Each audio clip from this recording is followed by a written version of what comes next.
There are some secrets that are buried so deep in history that, over time, they stop being treated as facts and slowly turn into myths. They become whispers passed quietly from one generation to another, stories people hear but are taught not to believe. These stories are often dismissed as lies, political attacks, or exaggerated rumors created by enemies. But what happens when those whispers refuse to die? What happens when science steps in, when DNA provides answers that words never could, and when historical records from different centuries begin to align perfectly? At that point, denial becomes impossible, and a nation is forced to confront a truth it has long avoided. In the rolling hills of Virginia stands Monticello, a beautiful and iconic mansion that represents intelligence, creativity, and the ideals of the American Enlightenment. It is celebrated as the home of Thomas Jefferson, one of the most admired figures in American history. Jefferson is remembered as the author of the Declaration of Independence, a man who wrote words that inspired freedom movements around the world. Monticello, with its elegant design and carefully planned gardens, is often presented as a symbol of progress and reason. But beneath its polished image lies a story that deeply contradicts everything Jefferson claimed to believe. Hidden within the walls of Monticello was a secret that remained unspoken for nearly 200 years. It is a story involving silence, power, and human suffering. It is the story of a woman who had no legal rights, no voice, and no ability to refuse the man who owned her. It is also the story of 6 children born into slavery, children who strongly resembled one of the most powerful men in the United States. This is not a story of legends or monsters. It is something far more uncomfortable because it is real. It is the story of human contradiction, cruelty, and hypocrisy. Thomas Jefferson famously wrote that all men are created equal, yet throughout his lifetime he owned more than 600 enslaved people. He spoke publicly about liberty while privately benefiting from a system built on oppression. He mourned his wife deeply after her death, yet continued a relationship with her enslaved half-sister. His words helped shape a nation, but his actions revealed the darkest moral conflicts of his time, conflicts that still haunt America today. Before continuing, it is important to understand the world Jefferson lived in. In the late 1700s, America was a young nation caught between ideals and reality. Wealthy men gathered in elegant rooms to debate freedom, natural rights, and the dignity of humanity. They read philosophers like John Locke and spoke passionately about liberty, yet after those discussions ended, they returned to plantations where human beings were bought, sold, and controlled like property. Slavery was not a hidden practice. It was a legal, accepted system that formed the foundation of the economy, especially in the South. In 1772, Thomas Jefferson was 29 years old when he married Martha Wales Skelton. Martha was 23, a wealthy widow known for her beauty, intelligence, and refined education. She spoke French, played the harpsichord beautifully, and was admired throughout Virginia society. Unlike many marriages of the time, which were arranged for wealth or social advantage, Jefferson's marriage to Martha was considered a genuine love match. Friends observed their deep affection for each other. They played music together, read together, and shared intellectual interests. For a time, their marriage appeared happy and harmonious. However, Martha brought more than love into the marriage. When her father, John Wales, died in 1773, she inherited a large estate that included land, heavy debt, and 135 enslaved people. Among those enslaved people was the Hemings family. This inheritance would shape the rest of Jefferson's life in ways he could never escape. The debts haunted him, and the enslaved people became part of his household at Monticello. The Hemings family held a unique and troubling position. Elizabeth Hemings, the family's matriarch, had 12 children. 6 of them, including a girl named Sally Hemings, were fathered by John Wales himself. This meant that Sally Hemings was the half-sister of Martha Jefferson. They shared the same father, but lived completely different lives.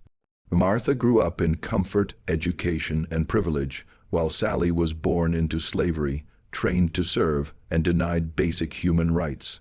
Sally Hemings was only 11 years old when she arrived at Monticello. She lived and worked in the shadow of the main house, close enough to see a world she could never be part of.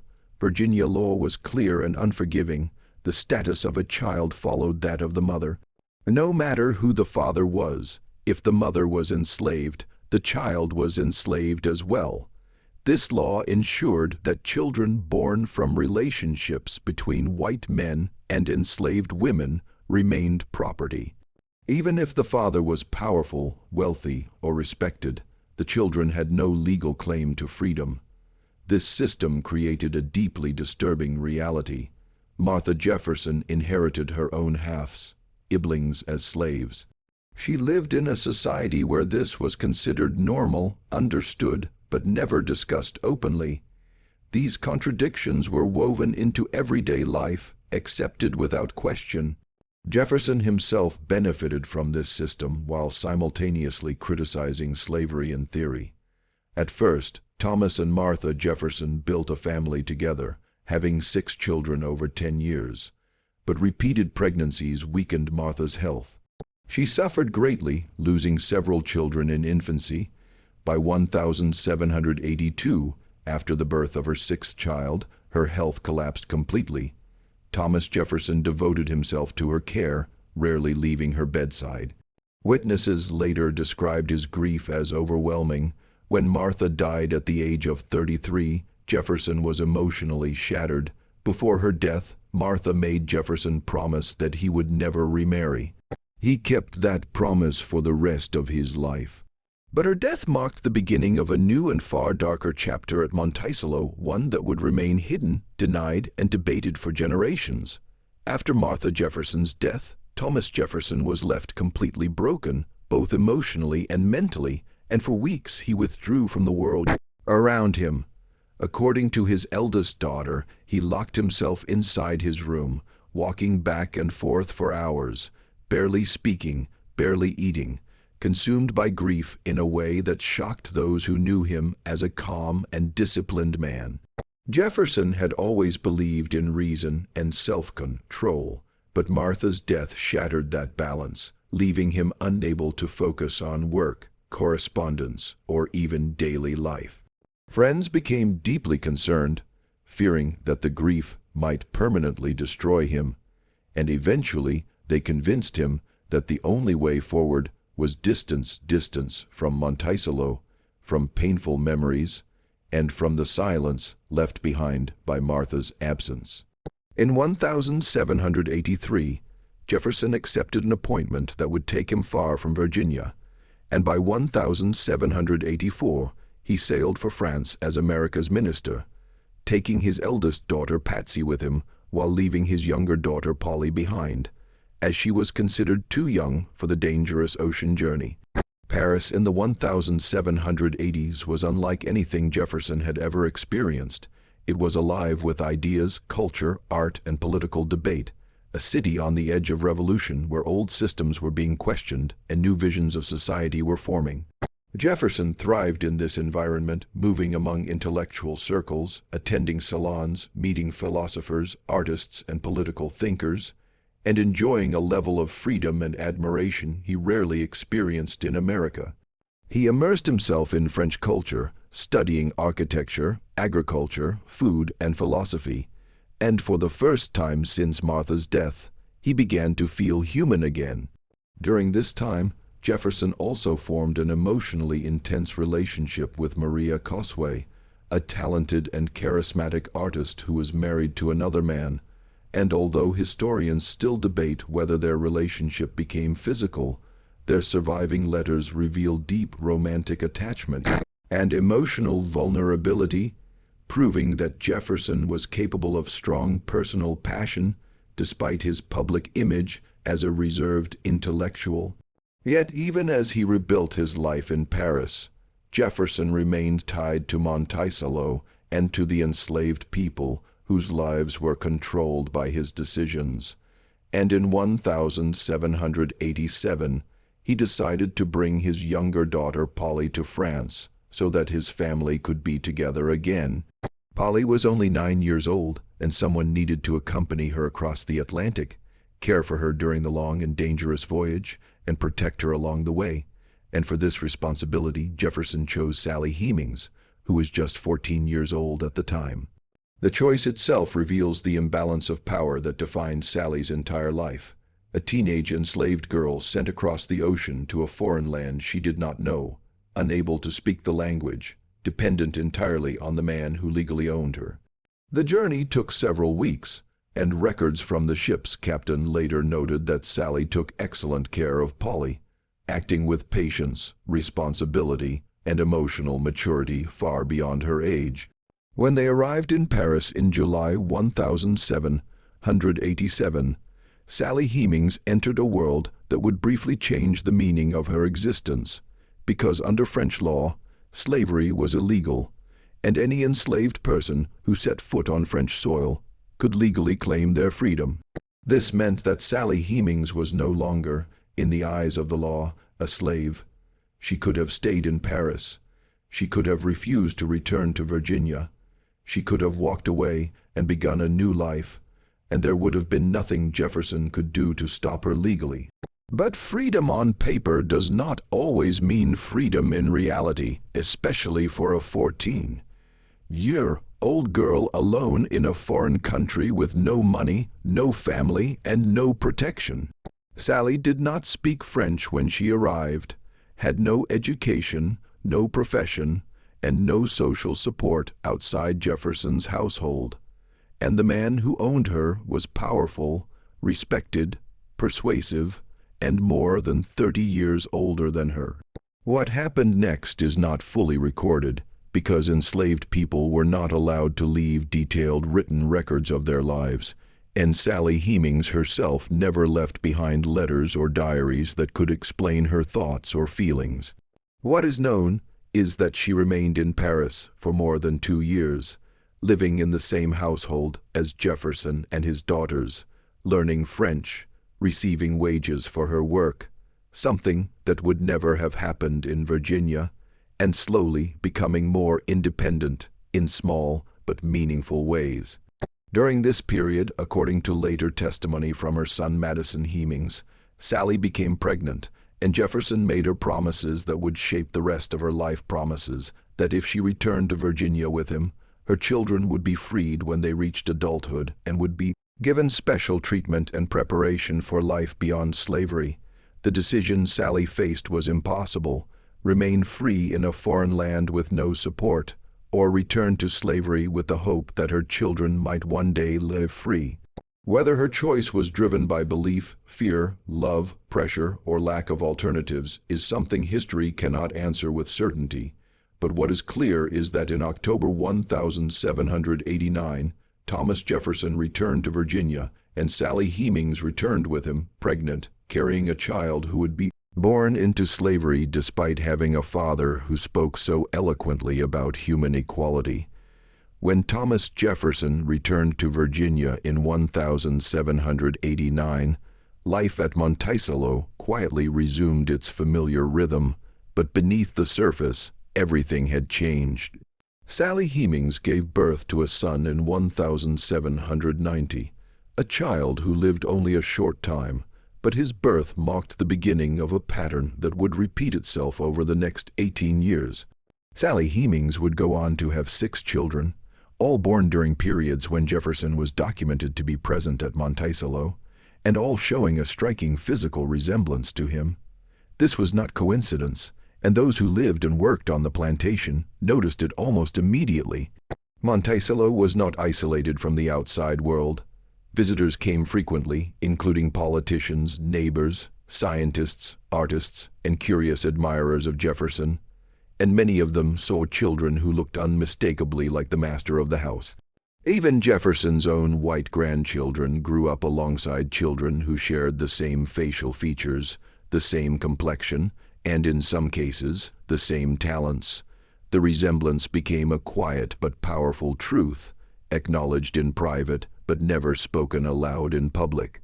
In Virginia plantation society, such relationships were not rare, but they were governed by an unbreakable rule of silence, especially when powerful men were involved.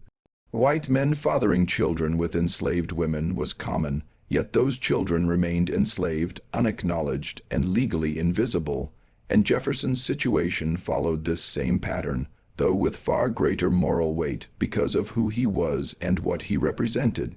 Despite the silence, Sally Hemings occupied a unique position at Monticello. Unlike most enslaved women, she was never assigned field labor. Her daily tasks were not clearly listed in Jefferson's records, and she existed in a space that was both close to power and completely powerless at the same time. Her children were treated differently from other enslaved children, receiving better food, better clothing, and protection from the harsh punishments that were common on plantations. They were taught to read and write, even though Virginia law strictly forbade the education of enslaved people, and they were trained in skilled trades that could support them later in life. This special treatment did not mean freedom, but it clearly marked them as different, and everyone at Monticello understood why. Jefferson never publicly acknowledged these children as his own, never gave them his name, and never defended them openly, yet his actions quietly revealed the truth he refused to speak. The contradiction between Jefferson's public image and his private life became increasingly difficult to ignore, especially as his national fame grew. He was elected President of the United States, praised around the world as a champion of liberty, while at the same time continuing to live with the reality of slavery within his own household. In 1802, what had long been whispered behind closed doors finally entered the public arena when a journalist named James Callender published an article accusing Jefferson of keeping an enslaved woman named Sally as his concubine and fathering her children. The accusation was meant to destroy Jefferson politically, and it shocked the nation. Newspapers debated it, enemies repeated it with satisfaction, and supporters rushed to dismiss it as slander, but Jefferson himself remained completely silent. He did not deny the claim publicly, did not sue for libel, and did not offer a clear explanation, choosing instead to let the storm pass without comment. To his supporters, this silence was seen as dignity, as proof that he was above such attacks, but to others, it raised troubling questions. If the accusation was false, why not deny it clearly and forcefully? Why allow the rumor to linger unanswered? Within Monticello, life continued as if nothing had happened, yet the silence itself became a form of confirmation, reinforcing what many already believed.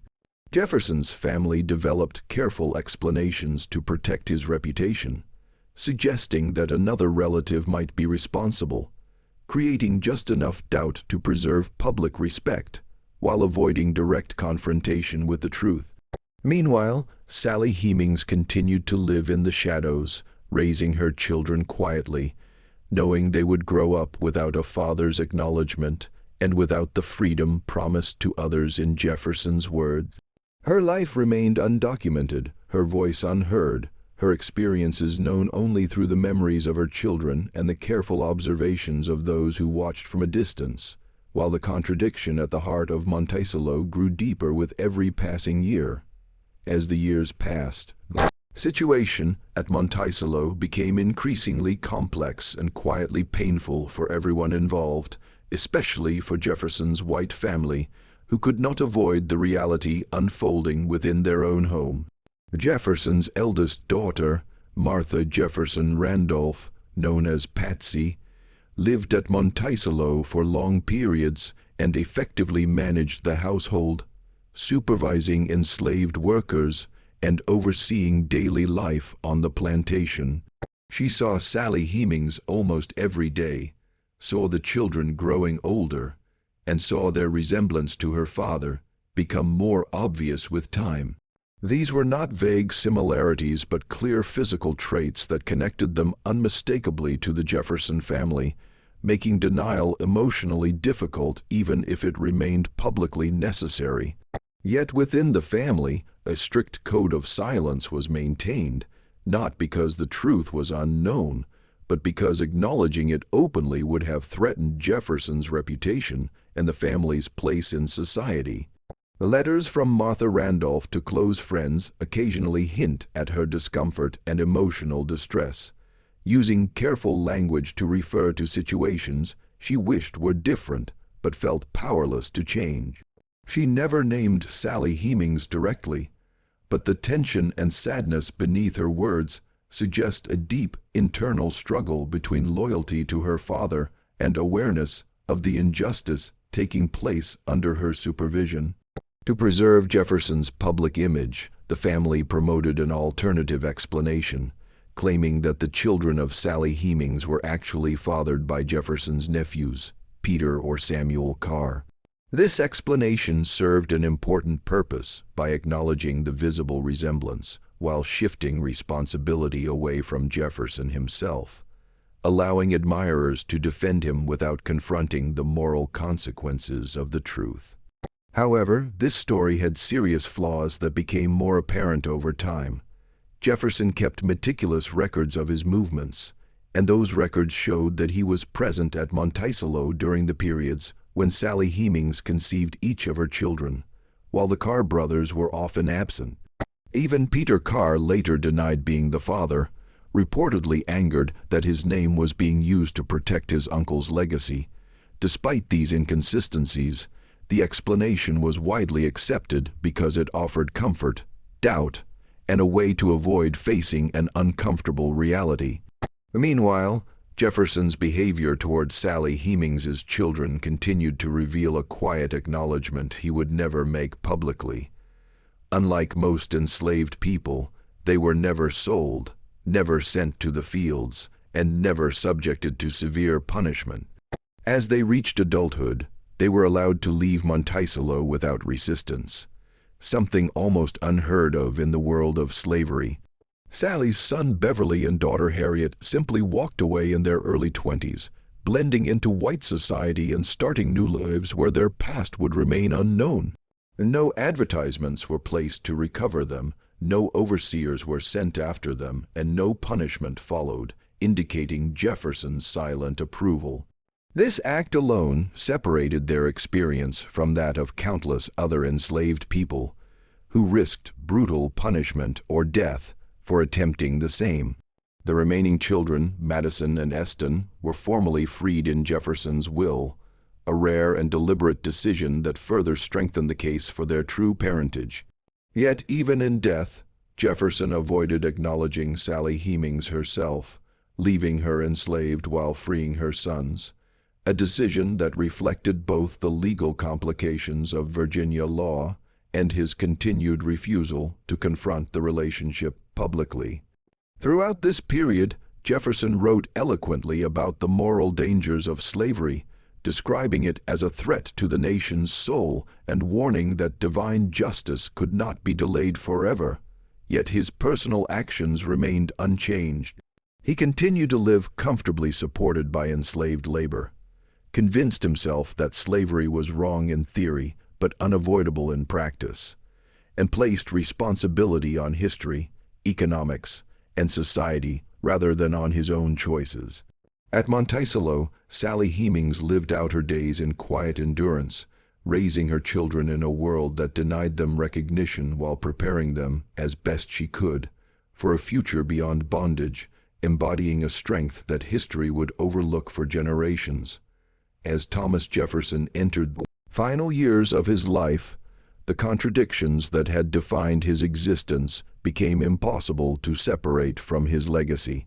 He was celebrated as a founding father, honored as a former president, and respected worldwide as a philosopher of liberty, yet at Monticello, the system of slavery that sustained his lifestyle continued unchanged. His health declined steadily, and his financial situation worsened as debts accumulated beyond control, forcing difficult decisions that often involved selling enslaved people to satisfy creditors, a reality that caused pain and fear among those who lived under his ownership. Despite his public writings condemning slavery as morally dangerous, Jefferson remained unable to free most of the people he enslaved, convincing himself that gradual change was the only realistic solution, even as time ran out. When he died on July 4, 1826, exactly 50 years after the adoption of the Declaration of Independence, the symbolism was powerful and almost mythic, reinforcing his status as a national hero. He died surrounded by his white family, honored by the nation, while the enslaved people who had supported his life remained largely invisible. Jefferson's will revealed one final glimpse into the truth he had avoided acknowledging openly. He freed only 5 enslaved individuals, all of whom were members of the Hemings family.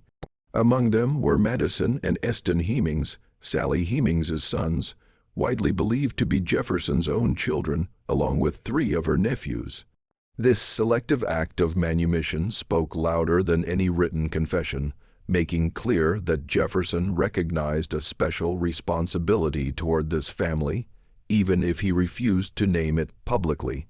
Yet he did not free Sally Hemings herself, a decision shaped by Virginia law, which required freed enslaved people to leave the state unless special permission was granted. Securing that permission would have required a public explanation, an acknowledgement of their relationship that Jefferson could not bring himself to make, even in death. Instead, the burden of that final decision was left to his daughter Martha Randolph, who quietly allowed Sally Hemings to live as a free woman after Jefferson's death without issuing formal legal documents. Sally spent the last years of her life in Charlottesville, living near her sons, finally free but carrying the weight of decades spent in bondage. She never spoke publicly about Jefferson, never defended herself, and never recorded her experiences, leaving history to reconstruct her life through fragments, testimonies, and silences. Her quiet disappearance from official records reflected the broader erasure of enslaved people's voices from American history, even when their lives were deeply intertwined with those who shaped the nation. What remained were unanswered questions, whispered memories passed down through generations, and a truth that many were unwilling to confront. As Jefferson's public image continued to grow while Sally Hemings' story faded into the shadows, waiting for a future moment when it could no longer be denied. For decades after Thomas Jefferson's death, the silence surrounding Sally Hemings and her children hardened into something close to official denial, shaping how history chose to remember him and how it chose to forget her. Jefferson's white descendants protected his reputation fiercely, repeating the same explanations generation after generation, and insisting that the allegations were nothing more than political attacks or misunderstandings fueled by gossip. Textbooks, biographies, and public monuments focused almost entirely on Jefferson's intellect, his writings, and his role in shaping the American Republic, while the lives of the enslaved people at Monticello were either minimized or ignored altogether. Sally Hemings became a shadowy figure, mentioned briefly if at all, often described vaguely without acknowledging her central role in Jefferson's private life. Meanwhile, within the Hemings family, a very different history was preserved. Sally's children and grandchildren passed down the story orally, telling one another that they were descended from Thomas Jefferson, even when the wider world refused to believe them. Madison Hemings, who had been freed under Jefferson's will, eventually felt compelled to speak publicly, and in 1873 he gave a detailed interview to an Ohio newspaper in which he clearly stated that Thomas Jefferson was his father. He described his mother's time in Paris, her temporary freedom under French law, Jefferson's promises regarding their children, and the special treatment they received at Monticello, offering details that aligned closely with known historical records. Despite the clarity and consistency of his testimony, Madison Hemings was largely dismissed by historians and the public, not because his account lacked credibility, but because accepting it would have required rethinking one of America's most cherished historical figures. The voice of a formerly enslaved black man carried little weight against the carefully guarded legacy of a founding father, and so his words were pushed aside, labeled unreliable, or ignored entirely. For more than a century, historians argued back and forth, with some pointing to the strong circumstantial evidence supporting the relationship, while others clung to the lack of written acknowledgement from Jefferson himself as justification for doubt. This debate revealed less about the evidence and more about the discomfort many felt in accepting that greatness and moral failure could exist within the same person. The Hemings descendants continued to live with this rejection, knowing their family history but watching it be questioned, mocked, or erased in academic and public spaces. Their persistence kept the story alive, waiting quietly for a moment when proof would finally outweigh denial, and when history would be forced to listen to voices it had ignored for far too long. For nearly 200 years, the story of Thomas Jefferson and Sally Hemings existed in a strange space between knowledge and denial, spoken quietly but rarely acknowledged openly, until science finally entered the conversation and removed any remaining room for doubt. In the late 20th century, advances in genetic testing made it possible to trace paternal ancestry through the Y chromosome, which is passed almost unchanged from father to son across generations. This scientific development offered something history alone could not: the ability to test family claims that had been debated for generations without resolution. In the 1990s, a retired pathologist named Eugene Foster recognized that DNA could finally answer the question that documents, letters, and testimonies could not definitively settle. He organized a study that compared the Y chromosome of male descendants from the Jefferson family line with that of male descendants of Eston Hemings, Sally Hemings' youngest son. Because Thomas Jefferson had no surviving legitimate male descendants, researchers used descendants of his paternal uncle, Field Jefferson, who would share the same Y chromosome if Thomas Jefferson were indeed Eston Hemings' father. When the results were published in the scientific journal Nature in 1998, they were clear and unmistakable. The Jefferson male line and the Hemings male line matched. The likelihood that this was coincidence was extraordinarily small, and when combined with the historical evidence, the timing of Sally Hemings' pregnancies, Jefferson's documented presence at Monticello, the physical resemblance noted by contemporaries, the special treatment of her children, and Madison Hemings' testimony, the conclusion was unavoidable. Thomas Jefferson had fathered children with Sally Hemings.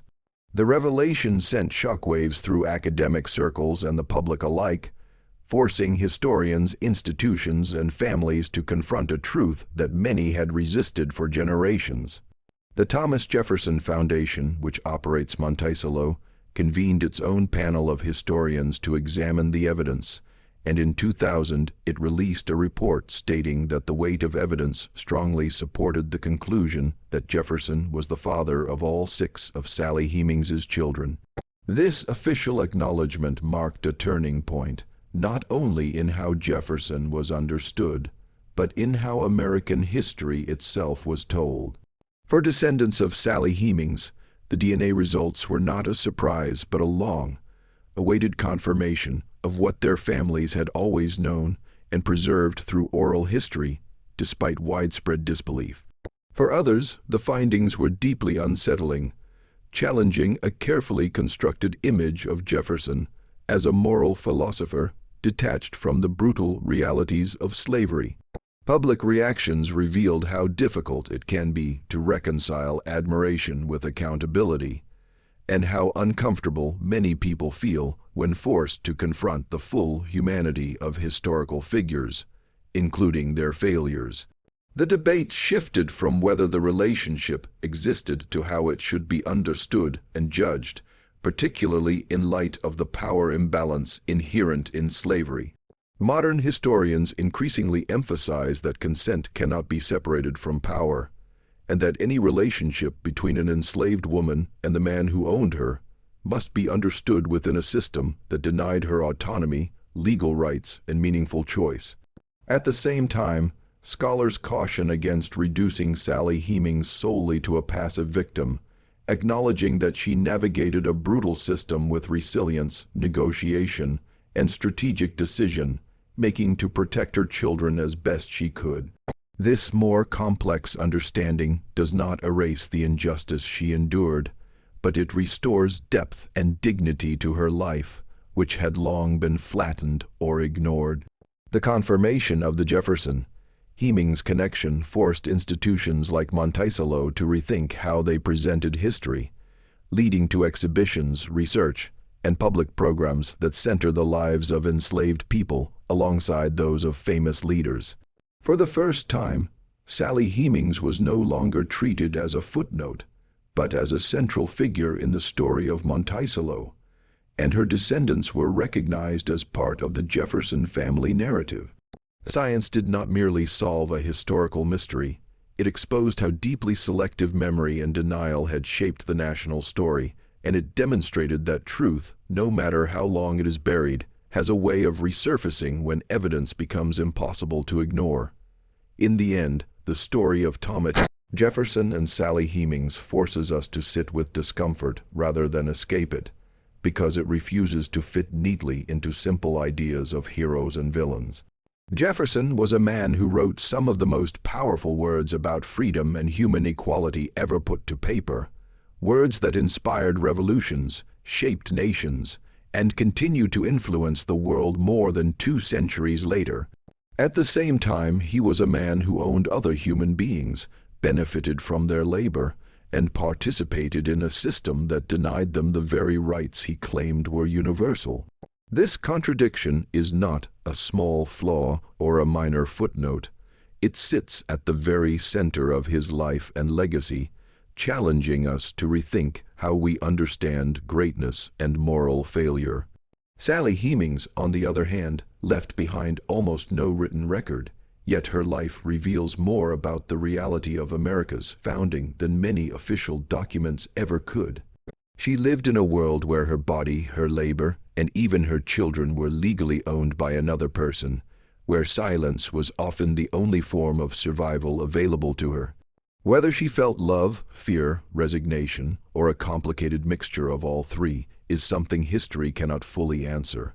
But what is clear is that she endured, negotiated what little power she had, and focused on securing a better future for her children in circumstances designed to deny her any agency at all.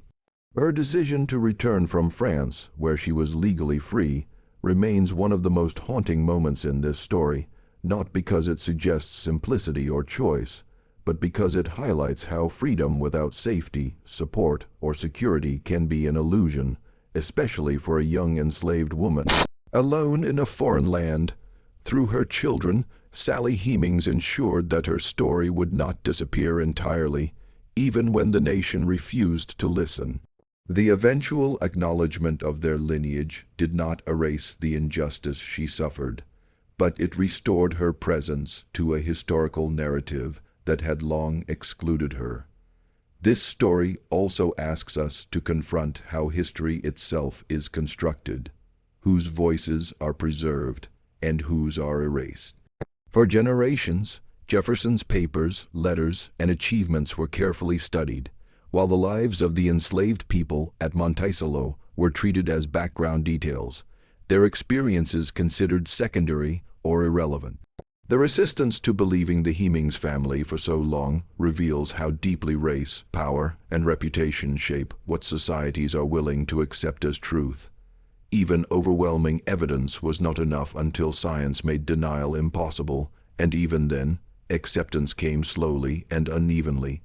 The struggle to acknowledge this story reflects a broader struggle within America to face the realities of slavery, not as an abstract institution, but as a system that shaped intimate relationships, families, and personal lives. Monticello itself has become a symbol of this reckoning.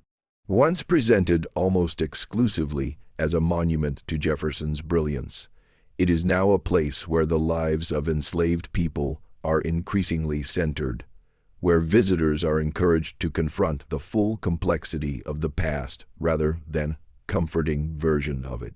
The recognition of Sally Hemings and her descendants at Monticello represents more than historical correction. It represents a willingness, however imperfect, to tell a more honest story. Yet the questions raised by this history remain unresolved and deeply relevant. How do we honor the ideals that Jefferson articulated while acknowledging the harm he caused and the lives he controlled?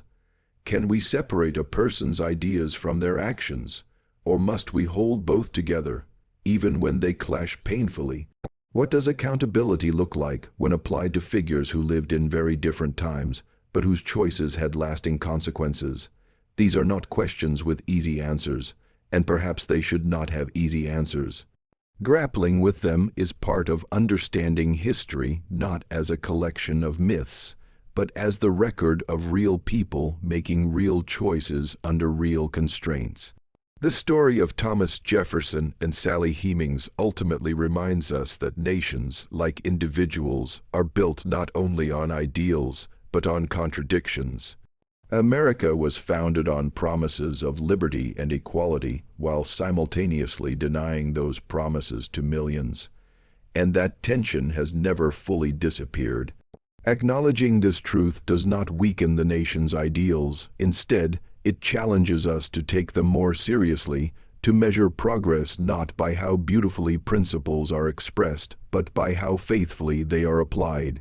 Sally Hemings' life stands as a quiet but powerful testament to endurance in the face of systemic injustice, and her long absence from the historical record serves as a warning about the cost of silence. Ending this story does not mean closing the conversation. It means recognizing that the past continues to shape the present, and that understanding it honestly is the first step toward a more truthful future.